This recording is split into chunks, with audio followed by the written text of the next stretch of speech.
Chapter 10. So Arrietty told him about borrowing, how difficult it was and how dangerous. She told him about the storerooms under the floor, about Pod's early exploits, the skills he had shown and the courage.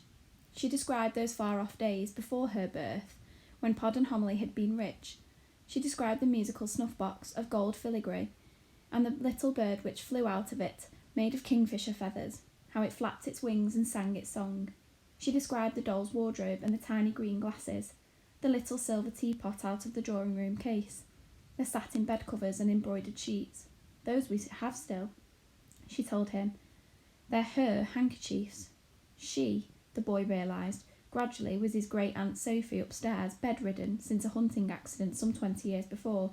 He heard how Pod would borrow from her room, picking his way in the firelight amongst the trinkets on her dressing-table, even climbing her bed curtains and walking on a quilt, and of how she would watch him and sometimes talk to him because Arrietty explained every day at 6 o'clock they brought her a decanter of fine old pale Madeira, and how before midnight she would drink the lot.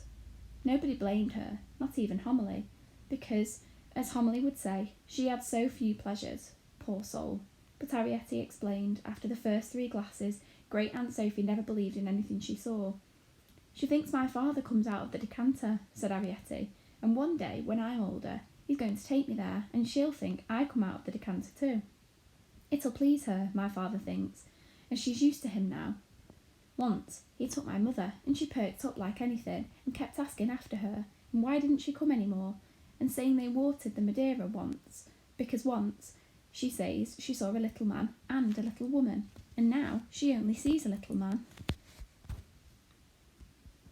I wish she thought I came out of the decanter, said the boy. She gives me dictation and teaches me to write. I only see her in the mornings when she's cross. She sends for me and looks behind my ears and asks if Mrs. D if I've learnt my words. What does Mrs. D look like? Asked Arrietty. How delicious it was to say Mrs. D like that. How careless and daring. She's fat and has a moustache and gives me my bath and hurts my bruise and my sore elbow, and she says she'll take a slipper to me one of these days. The boy pulled up a tuft of grass and stared at it angrily, and Arrietty saw his lip tremble. My mother's very nice, he said. She lives in India. Why did you lose all your worldly riches? Well, said Arrietty, the kitchen boiler burst and the hot water came pouring through the floor into our house, and everything was washed away and piled up in front of the grating. My father worked night and day, first hot, then cold, trying to salvage things, and there's a dreadful draught in March through that grating. He got ill, you see, and couldn't go borrowing, so my Uncle Hendreri had to do it, and 1 of 2 others, and my mother gave them things, bit by bit, for all of their trouble. But the kingfisher bird was spoilt by the water, all its feathers fell off, and a great twirly spring came jumping out of its side. My father used to use the spring to keep the door shut against the draughts from the grating, and my mother put the feathers in a little moleskin hat. After a while, I got born, and my father went borrowing again. But he gets tired now, and doesn't like curtains, not when any of the baubles are off. I helped him a bit, said the boy, with the teacup. He was shivering all over. I suppose he was frightened. My father? Frightened? Exclaimed Arrietty angrily. Frightened of you, she added. Well, perhaps he doesn't like the heights, said the boy. He loves heights, said Arrietty. The thing he doesn't like is curtains. I've told you, curtains make him tired. The boy sat thoughtfully on his haunches, chewing a blade of grass. Borrowing, he said after a while. Is that what you call it? What else would you call it? Called Arrietty. I'd call it stealing. Arrietty laughed. She really laughed. But we are borrowers, she explained. Like you're a human being or whatever it's called. We're part of the house. You might as well say that the fire grate steals the coal from the coal scuttle. Then what is stealing? Arrietty looked grave. Don't you know? She asked. Stealing is, well, supposing my Uncle Hendreri borrowed an emerald watch from her dressing table, and my father took it and hung it up on our wall. That's stealing. An emerald watch? Exclaimed the boy.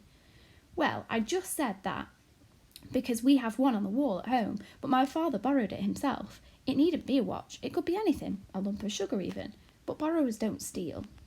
Except from human beings, said the boy.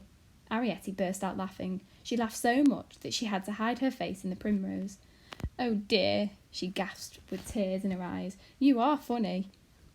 She stared upwards at his puzzled face.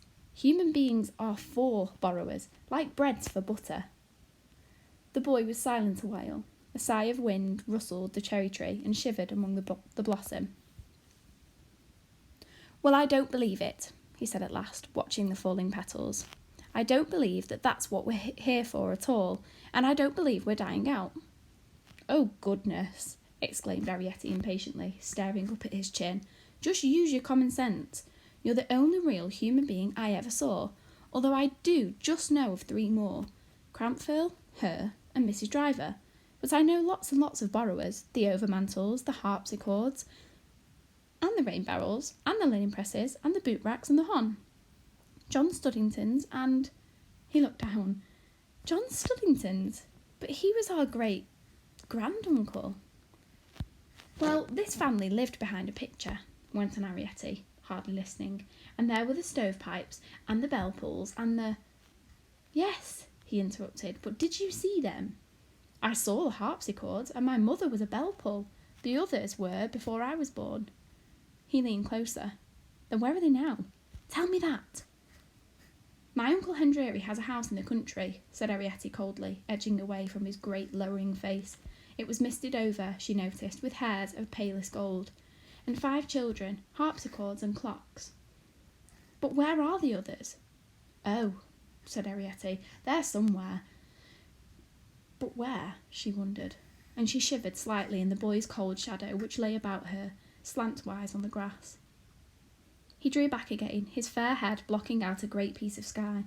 "Well," he said deliberately after a moment, and his eyes were cold, "I've only seen 2 borrowers, but I've seen hundreds and hundreds and hundreds and hundreds and hundreds—" "Oh no," whispered Arrietty, "of human beings."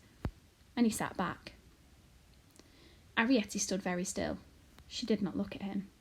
After a while she said, "I don't believe you." "All right," he said, "then I'll tell you." "I still won't believe you," murmured Arrietty. "Listen," he said, and he told her about the railway stations and football matches and racecourses and royal processions and Albert Hall concerts. He told her about India and China and North America and the British Commonwealth. He told her about July sales. "Not hundreds," he said, "but thousands and millions and billions and trillions of great, big, enormous people. Now do you believe me?" Arrietty stared up at him with frightened eyes.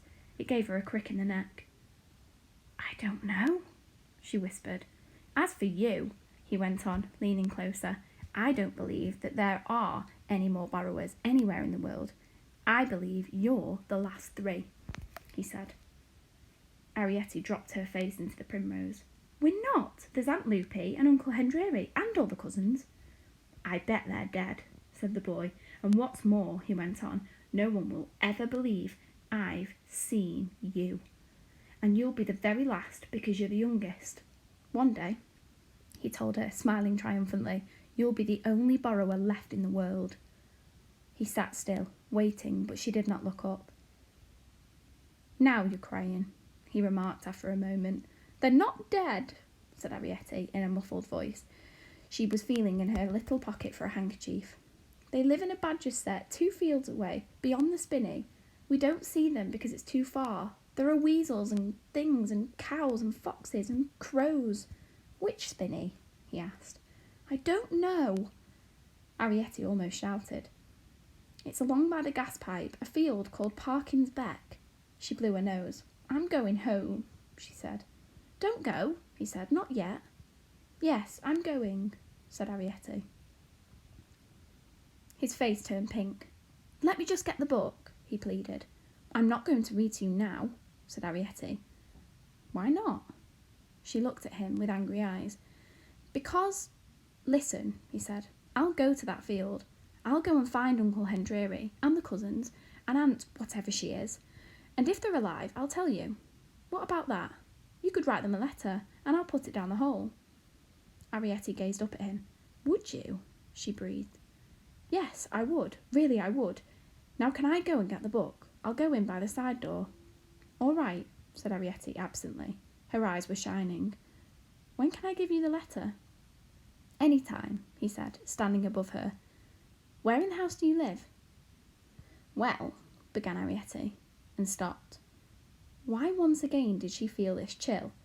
Could it only be a shadow, towering above her, blotting out the sun? I'll put it somewhere, she said hurriedly. I'll put it under the hall mat. Which one? The one by the front door? Yes, that one. He was gone, and she stood there alone in the sunshine, shoulder deep in grass. What had happened seemed too big for thought. She felt unable to believe it really had happened. Not only had she been seen, but she had been talked to. Not only had she been talked to, but she had... Ariette! Called a voice. She stood up, startled, and spun around. There was Pod, moon-faced, on the path, looking up at her. Come on down, he whispered. She stared at him for a moment, as though she did not recognise him. How round his face was. How kind, how familiar. Come on, he said again, more urgently, and obediently, because he sounded worried. She slithered quickly towards him, off the bank, balancing her primrose. Put that thing down, he said sharply, when she stood at last beside him on the path. You can't lug great flowers about. You've got to carry a bag. What you want to go up there for? He grumbled as they moved off across the stones. I might not have seen you. Hurry up now. Your mother will have tea waiting.